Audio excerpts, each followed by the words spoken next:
I'm Rachel Moser. Today we will be discussing saving culture during World War II and beyond. It is our privilege to pass on to the coming centuries treasures of past ages, said Dwight D. Eisenhower.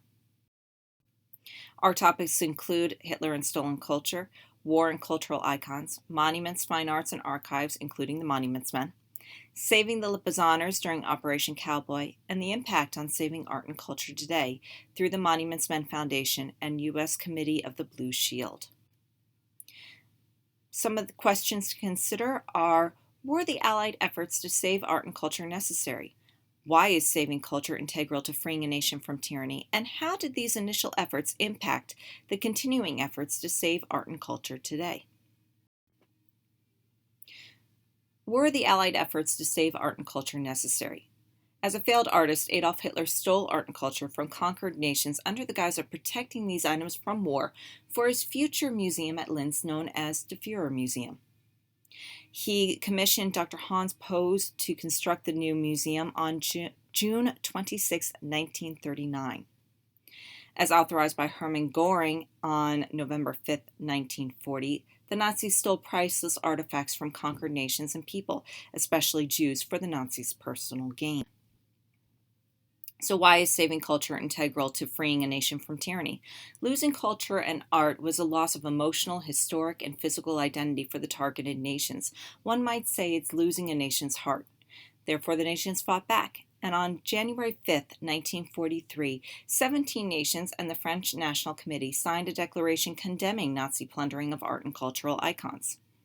On June 23, 1943, at the behest of George Stout, the Monuments, Fine Arts, and Archives, i.e. the Monuments Men, was established to preserve and salvage art and historic monuments in war-torn areas. Those war-torn areas were the subject of Dwight D. Eisenhower's directives to preserve historical monuments, including the one that you see there from May 26, 1944, the D-Day directive regarding saving historical monuments, if at all practicable. Now, the Monuments Men were men and women from 14 nations. They totaled 345 roughly, and they served in Europe and Asia on the front lines in war zones and occupied areas, operating under General Eisenhower's directives to save, preserve, and restore art and culture to its rightful owners. They worked with locals, resistance fighters, and the military to save art and culture in an effort to restore nations' artistic and cultural identities.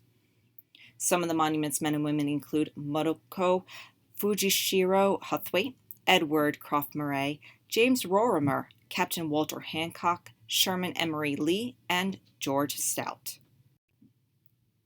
Saving culture is more than just saving pieces of art. It could be tours that were stolen throughout Europe and found in a cellar in Frankfurt, Germany. It could be frescoes that were found on the walls of bombed-out buildings in Palermo, Italy, where the Monuments Men worked in rubble to save and restore the priceless art and cultural objects, from statues to buildings to the art itself. In France, the French National Museum director Jacques Jejard, art spy Rose Valland, and German Count Franz von Wolff Metternich worked to save France's art from 1940 to 1941. They relied upon Nazi bureaucracy and interpreting Hitler's orders and applying them to the Nazis themselves, much to the Nazis' major chagrin and unhappiness. James Rorimer later worked with Jejard and Valland to locate and rescue train cars filled with pieces of art, and their efforts rescued thousands of those arts. Now, the Spanish writing school Lipizzaners serve as an example of Austria's cultural heart, whose rescue defied nations, enemies, and war. The Spanish writing school in Vienna, Austria, is the oldest writing school in the world, and they train horse and rider in the highest form of dressage. The Spanish writing school is considered a national treasure and an intangible cultural heritage. During World War II, the head of the school, Alois Podhajski, asked General Patton to put the school under the protection of the Third Army. Patton did oblige. Prior to that, the Nazis had shipped the Lipizzaner mares to Hostel in Czechoslovakia. They moved them there so that the Lipizzaners which was purest form of horse, the purest breed of a horse, could be bred with other pure breeds such as Arabians to create the perfect horse for the Aryan race. However, in April 1945, the Luftwaffe's Lieutenant Colonel Walter Holters secretly asked General Patton's 3rd Army, 2nd Cavalry Group, 42nd Cavalry Reconnaissance Squadron, the Ghost Riders, to save the Lipizzaner mares from the approaching Soviets at hostile Czechoslovakia.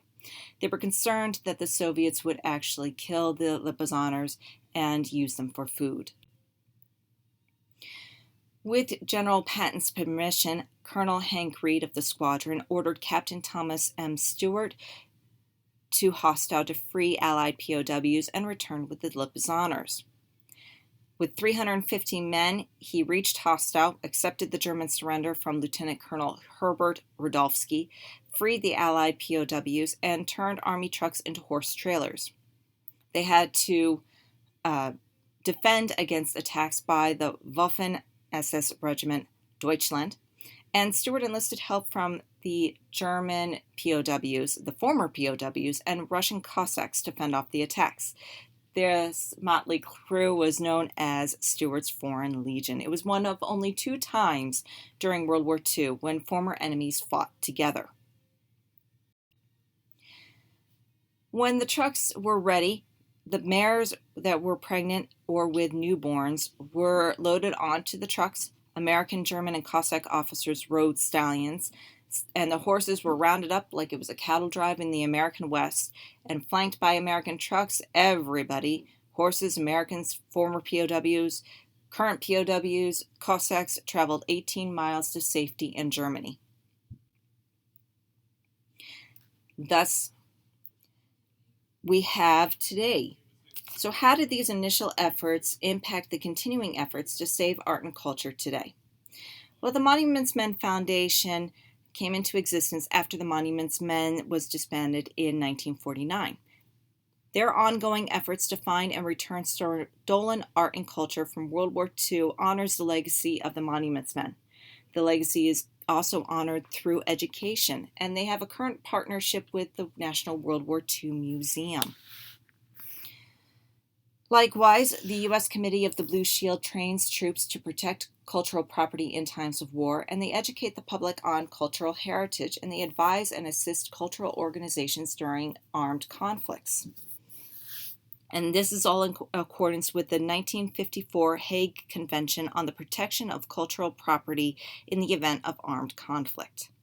I encourage you to look up these 2 organizations online and see their missions. It's quite insightful, and you can see how the impact of the Monuments Men and this work to save culture and these nations' hearts through the art and culture impacts today.